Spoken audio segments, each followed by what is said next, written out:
Voilà, bonjour à tous, bonjour au professeur Barry et à tous mes collègues. Que Dieu vous bénisse. Je suis Nathalie Toumba Bakenga. Alors, l'église à laquelle j'ai été attachée pour faire mon stage est Jésus, la lumière des nations, à Saint-Hubert, sous la supervision des pasteurs Kessie et Gilles Comtois. Et dans le cadre de mon stage de théologie pratique à l'Église Jésus Lumière des Nations, j'ai vécu une expérience de terrain à la fois exigeante et profondément transformatrice. Mon stage s'est articulé sur deux volets. L'implication dans la vie de l'Église locale, c'est-à-dire au niveau des cultes, de l'intercession, de l'enseignement et surtout la coordination d'un grand événement missionnaire public, le Festival Gospel Harmony 2025, qui s'est tenu au Carré Royal de Sorel-Tracy. L'effet saillant de mon stage, un stage qui est ancré dans la foi et dans l'action. Mon stage s'est déroulé dans deux contextes complémentaires. Premièrement, la vie régulière de l'Église. J'ai participé activement à la vie de l'Église, les réunions de prière. J'ai pris part à des moments d'intercession, priant pour les membres de l'Église, les besoins spécifiques de la communauté, de la ville et des malades. Au niveau des cultes du dimanche, j'ai eu l'opportunité de prendre la parole en exhortant et en apportant des messages d'encouragement. Cela m'a permis au niveau de l'action de grâce, au niveau des offrandes, mais également au niveau de l'exhortation. Cela m'a permis de mieux comprendre le rôle de la prédication et d'adapter mes messages selon le besoin spirituel de la communauté. Lors de la fête des Pères, j'ai abordé le thème trois choses qui touchent le cœur du Père. Au niveau de l'intercession, de la Sainte Seine, des actions de grâce, de l'offrande, j'ai pris part activement à ces moments liturgiques importants, que ce soit lors des temps d'intercession ou des célébrations de la Sainte Seine ou encore de prélever la dîme et les offrandes. Ces moments ont enrichi mon expérience spirituelle et m'ont permis de m'impliquer dans des actions de grâce pour rendre gloire à Dieu. Au niveau de l'étude biblique, j'ai assisté aux rencontres hebdomadaires d'études bibliques, des moments riches d'enseignement et en échange, des séances qui m'ont permis de m'immerger dans une lecture communautaire de la parole, d'approfondir ma compréhension des textes bibliques dans leur contexte, de poser des questions théologiques et pratiques, d'observer différentes méthodes d'animation d'une étude, dialogue, participative, inductive. J'ai vu comment l'étude biblique régulière nourrit la foi des membres et solidifie l'unité spirituelle de la communauté. Au niveau des réunions sur les finances, j'ai participé à une réunion stratégique portant sur la recherche des solutions pour les finances de l'Église. Ce fut un moment très instructif où les pasteurs et deux invités ont discuté des défis économiques actuels et des moyens concrets pour y répondre. J'ai assisté également à un mariage mixte qui a été célébré dans l'église. Cet événement m'a profondément marqué, non seulement par la beauté de la cérémonie déjà, mais surtout par la portée spirituelle que le pasteur Kessie a donnée à l'union. Une occasion d'évangélisation, c'est-à-dire que les mariés ne semblaient pas encore engagés dans la foi chrétienne. Et dans ce contexte, le pasteur Kessie a saisi l'opportunité pour rappeler la dimension sacrée et symbolique du mariage selon les Écritures dans Genèse 2, 24, Éphésiens 5, 31, 32. Elle a aussi expliqué que le mariage n'est pas seulement un contrat social, mais une alliance spirituelle devant Dieu. Elle a fait également un appel clair au salut avec amour et vérité. Le pasteur a invité les mariés à recevoir Jésus comme Seigneur et Sauveur et les a exhortés à bâtir leur foyer sur la parole de Dieu. Cela m'a enseigné que même lors d'événements festifs, l'annonce de l'Évangile reste au centre du ministère pastoral. Mon apprentissage en tant que stagiaire, cette expérience m'a montré que chaque moment de la vie d'un croyant peut devenir un espace sacré d'enseignement et de transformation. Le mariage devient alors un acte missionnaire, une porte ouverte à la foi. Au niveau de la guérison et de la délivrance, j'ai participé à un culte spécial qui était axé sur la guérison et la délivrance avec un pasteur invité. Ce fut une expérience spirituellement marquante où j'ai vu l'importance de la foi, de la prière persévérante et de l'écoute du Saint-Esprit. J'ai observé l'accompagnement pastoral dans des situations de souffrance profonde, spirituelle, physique et psychique. Et j'ai appris à discerner les besoins des personnes et à prier avec compassion et humilité. Ce moment m'a aussi confronté à la réalité de la souffrance dans les églises et à l'appel à servir avec discernement, amour et avec aussi l'autorité spirituelle. Alors, le deuxième volet de mon stage, c'est ce projet missionnaire majeur, la mise en place, la coordination générale du festival Gospel Harmony 2025 à Sorel-Tracy. Ce projet a été au cœur de mon stage. En tant que coordinatrice générale, j'ai porté la responsabilité complète de l'événement, de la planification à la clôture. Ce n'était pas simplement une participation, mais une direction spirituelle et une logistique vraiment à grande échelle. Alors, le festival gospel était un événement d'évangélisation publique centré sur la musique gospel, la prière, des témoignages, l'accueil fraternel et la proclamation vivante de l'évangile. Le projet visait à rassembler la communauté locale et à annoncer l'évangile dans un cadre festif et joyeux. Ce projet est un ensemble Ce projet est un exemple, je m'excuse, de théologie pratique incarnée, comme l'a montré Donze dans notre cours, une action évangélique ancrée dans un contexte local porté par la prière et ouverte au monde. Le festival s'est tenu le 28 juin à Sorel-Tracy, a rassemblé plus de 300 personnes quand même malgré la pluie et était une véritable fête spirituelle et communautaire. C'était une occasion unique de proclamer l'évangile dans un cadre festif et d'accueillir un large public croyant et non croyant. En tant que coordonnatrice générale du festival, mes responsabilités incluaient les veillées de jeûne et de prière, c'est-à-dire préparer le terrain spirituel. Nous étions conscients que la préparation spirituelle était aussi cruciale que l'organisation logistique. C'est pourquoi nous avons mis en place des vigiles de jeûne et de prière pendant, avant et après l'événement. Avant le festival, nous avons organisé plusieurs rencontres de jeûne et de prière avec les bénévoles, les membres de l'Église, avec certains intercesseurs et plusieurs participants, plusieurs intervenants, les chanteurs, même les artistes qui étaient là. Nous avons pris part à ce temps de prière. C'était des temps forts qui avaient pour objectif de vraiment chercher la direction de Dieu pour chaque aspect de l'organisation, de consacrer l'événement à Dieu, de maintenir cette union, cette unicité, cette harmonie finalement du groupe afin que nous puissions être centrés sur le Christ et non sur la performance, et puis de désamorcer également les attaques spirituelles potentielles, hein. Quand il y a un tel événement, il faut s'attendre à des attaques, donc on a pris le temps de faire du combat spirituel et de réclamer la protection divine de Dieu sur les lieux, sur le parc, sur les participants, les artistes, les organisateurs, de prier pour la ville de Sorel-Tracy afin que les cœurs soient disposés à recevoir l'évangile. Pendant le festival, un espace d'intercession discret avait été prévu sur le site même. Une équipe de prière se relayait pour couvrir l'événement en prière en temps réel. On était là pour intercéder face aux imprévus comme la météo qui n'a pas seulement menacé, mais la météo qui est la pluie qui s'est abattue, les urgences humaines. Donc, soutenir spirituellement les artistes, les bénévoles et les visiteurs. Personnellement, j'ai prié constamment tout au long de la journée, me confiant au Seigneur à chaque étape, au moment de prendre des décisions, de rassurer des marchands qui étaient inquiets ou de gérer des tensions, les bénévoles. Et le combat spirituel était réel, mais la paix de Dieu a surpassé toute l'agitation. Après le festival, nous avons organisé un temps d'action de grâce et de prière de clôture pour rendre vraiment gloire à Dieu pour tout ce qu'il avait accompli, prier pour les semences plantées dans les cœurs, remettre à Dieu les suites de l'événement, afin que l'impact spirituel se poursuive dans la ville et dans les vies qui ont été touchées. Donc, ces veillées m'ont rappelé que la victoire dans un projet missionnaire commence toujours par la prière. En tant que leader, j'ai compris que mon rôle n'était pas seulement de diriger avec compétence, mais surtout de dépendre du Saint-Esprit avec beaucoup d'humilité et avec foi. Alors, l'organisation complète du site, il y avait la gestion des zones, scènes, restauration, premiers soins, logistique, exposants, artistes, gestion des traiteurs, du food truck, les restos LP qui sont très réputés, étaient connus, et également au niveau des médias, de la caméra. La conférence de presse que nous aurions aimé faire, nous ne l'avons pas fait à cause des circonstances de la météo.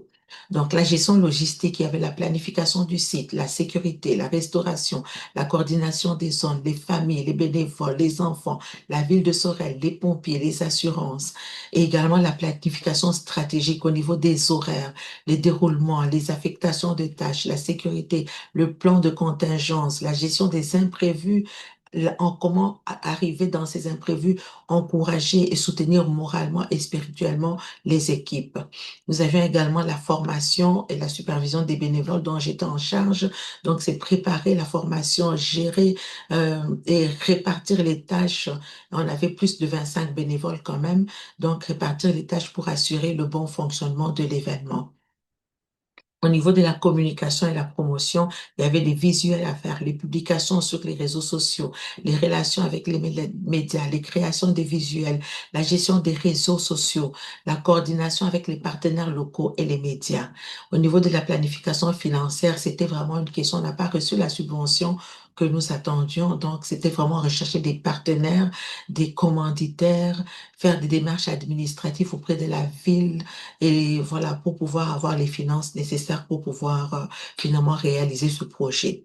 Au niveau de leadership sur le terrain, la coordination en direct, les résolutions d'imprévus, les contacts avec les partenaires. Au niveau des imprévus et de la résolution, ce jour-là, tout ce que nous avions planifié a été testé par la météo, la pluie. On s'en rappellera, le 28 juin 2025, une pluie averse en fait, une pluie battante. Et sur tout le site, on a quand même persévéré dans la foi. On était en train de racler l'équipe logistique qui était là. On raclait chaque fois que l'eau tombait. On la raclait, on torchait, on enlevait, on épongeait.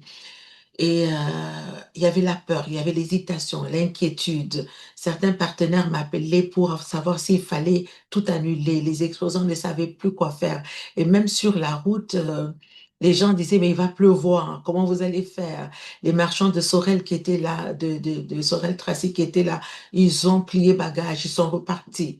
Donc, c'est là que j'ai compris qu'un leader spirituel ne se tient pas seulement sur la scène avec un micro, mais aussi avec un cœur du tumulte en restant un repère de foi et de paix. Nous avons prié ensemble, puis j'ai parlé à chaque équipe, à chaque exposant pour les rassurer. Je n'ai pas promis le soleil, non, mais j'ai affirmé que Dieu est souverain, même sous la pluie. Nous allons faire ce festival. Et Dieu a été fidèle. La pluie s'est arrêtée. Et imaginez-vous, la pluie s'est arrêtée de 15 heures à 20h30. Quand on a eu fini l'événement, il a commencé encore à pleuvoir. Bon, j'appelais ça le clin d'œil de Dieu pour dire que Dieu est souverain. Il fait pleuvoir la pluie, il arrête la pluie. C'est pas toujours une question de l'ennemi. Mais Dieu nous a montré sa fidélité. La pluie s'est arrêtée, l'événement a continué, certes avec moins de monde parce que les gens étaient un peu découragés, mais quand même, on a fait, nous, en tant que participants, on était avec les artistes, et tous les bénévoles et les partenaires, on était à peu près une centaine. Donc, en plus du nombre qu'on était, il y avait à peu près 200 personnes de plus. Donc, c'est un événement qui a quand même porté sur 300 personnes environ. Et c'était beaucoup moins de ce qu'on attendait. On s'attendait vraiment à une grande foule, mais la pluie était là, donc voilà. Mais tout s'est très bien passé dans une atmosphère remplie de louanges et de paix, de joie. C'était extraordinaire. Donc ce moment m'a appris que la prière n'est pas notre dernier recours, mais la prière est notre premier réflexe et que le leadership, c'est savoir tenir ferme dans la tempête en gardant les yeux fixés sur Dieu. Au niveau de l'accompagnement pastoral, l'un des moments les plus bouleversants que j'ai vécu durant le festival a été lorsque j'ai accompagné une personne qui était en pleurs. Elle venait d'apprendre, en fait, elle a appris que un membre proche de sa famille qui souffre énormément a demandé l'aide médicale à mourir et cette aide est prévue justement pour demain, le 6 juillet. Donc, elle était envahie par la tristesse, la culpabilité, l'incompréhension et vraiment dans un désarroi spirituel. J'ai pris le temps de m'arrêter avec elle, de l'écouter sans jugement, avec une présence compatissante. Et dans un contexte aussi festif, c'est un rappel pour chacun de nous, un rappel poignant que le ministère, même au cœur d'un événement public, inclut aussi des moments d'intimité, de deuil et d'accompagnement. Donc, je n'avais pas toutes les réponses, mais j'avais appris que le simple fait d'être là, d'écouter, de prier en silence avec douceur, peut être un acte pastoral, peut être un acte pastoral très, très puissant. Ce moment a renforcé en moi l'importance de l'écoute active, du respect du mystère de la souffrance et de la tendresse dans l'accompagnement. Après l'événement, mon mari et l'équipe logistique ont assuré la phase du nettoyage du site en s'assurant que tout était bien ramassé, que les zones étaient rendues dans un état propre, tel que nous l'avions trouvé en suivant les procédures de sécurité de logistique. Ils ont assuré le rangement, le démontage des installations. Et la semaine prochaine, je dois envoyer des lettres de remerciement à tous les participants. Alors, le progrès vers mes objectifs d'apprentissage. En début de stage, j'avais fixé trois grands objectifs. Voilà comment j'ai progressé donc dans le domaine du savoir, c'est-à-dire apprendre à mieux connaître et comprendre, communiquer la parole. Cet objectif a été atteint. J'ai prêché lors d'un culte spécial à la fête des Pères. J'ai exhorté lors de l'action des grâces. J'ai pris des offrandes. J'ai exhorté aussi pour l'offrande. Au festival, j'ai appris à adapter le message pour un public qui est diversifié. Donc, il y avait les temps de la bénédiction pour la marraine officielle de l'événement, qui est la maison de musique de Sorel, les autorités, les familles, la ville de Sorel-Tracy. Au niveau de guider dans le chemin de la foi, cet objectif a été développé. J'ai appris des principes de discipulat en formant les bénévoles, en les guidant vers la responsabilité et le service pour favoriser la croissance spirituelle. Au niveau des décisions pastorales et de l'organisation, cet objectif a été renforcé.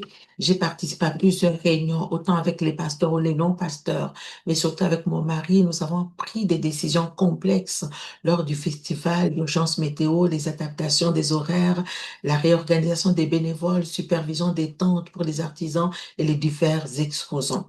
Dans le domaine du savoir-faire, les compétences pratiques. Donc, au niveau de la communication et de l'animation, cet objectif a été renforcé. Avec mon mari, nous avons animé des rencontres, dirigé des équipes, communiqué avec les artistes, des partenaires et des membres des églises. Au niveau de l'analyse et de la transformation d'un milieu, cet objectif a été développé. J'ai compris comment un événement peut impacter spirituellement une communauté. Le festival a été un outil de transformation locale. Au niveau de l'écoute active en contexte pastoral, cet objectif a été affermi. Durant les moments de prière, d'intercession, de soutien aux bénévoles, j'ai appris à écouter profondément, à discerner et à consoler. Dans le domaine du savoir-être, c'est-à-dire l'attitude et les convictions, le cœur de Dieu pour les marginalisés, cet objectif a été élargi. Le festival a accueilli des personnes très diverses.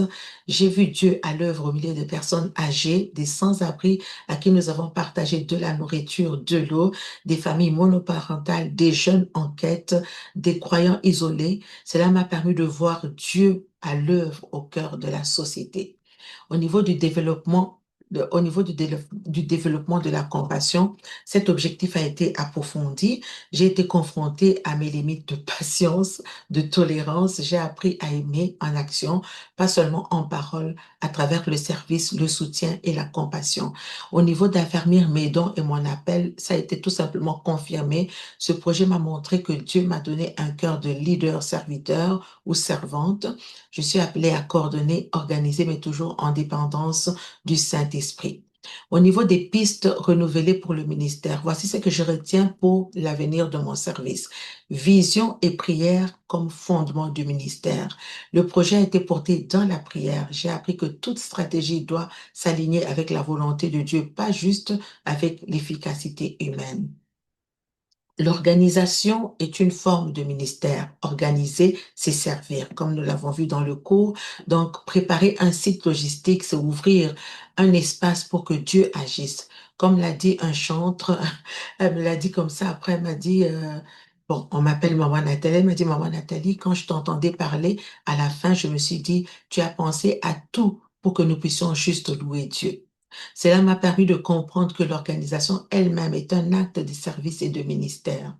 Équiper les autres, c'est les aimer. Former des bénévoles, les encourager, leur faire confiance, c'est du discipulat en action selon Éphésiens 4:12 qui nous dit, il a fait des dons de ses hommes pour que ceux qui appartiennent à Dieu soient rendus aptes à accomplir leur service en vue de la construction du corps de Christ.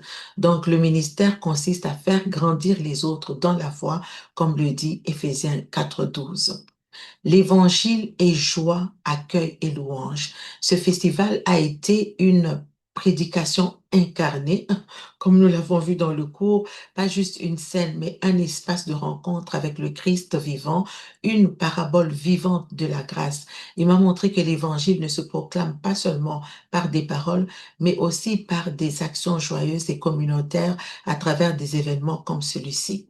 Les textes bibliques qui m'ont porté sont Matthieu 28, 19 à 20, qui est le mandat missionnaire, la grande commission, Éphésiens 4, 11 et 12 pour l'édification de l'Église, Romains 8, 26, le Saint-Esprit qui nous soutient dans nos faiblesses, et 1 Pierre 4, 10, servir Dieu avec les dons que nous avons reçus de lui. En conclusion, ce stage m'a transformé profondément. Je ressors avec une foi. Bien que le stage n'est pas fini, hein, on a encore quelques séances avec le pasteur Kessie, je ressors avec une foi plus concrète, je m'excuse, je ressors avec une foi plus concrète, courageuse et enracinée dans la vie réelle, une vision plus claire de mon appel à diriger, former, créer, évangéliser et une certitude que servir Dieu et une certitude que servir Dieu, c'est aussi planifier, écouter, collaborer et aimer. Je rends grâce à Dieu pour cette saison de formation et je suis prête à continuer à construire avec lui dans l'humilité, la joie, la foi et la confiance, la clarté et la compassion. Merci encore au professeur Barry et merci à vous, chers collègues, de m'avoir écouté. Que Dieu vous bénisse et bonne continuation également dans votre stage.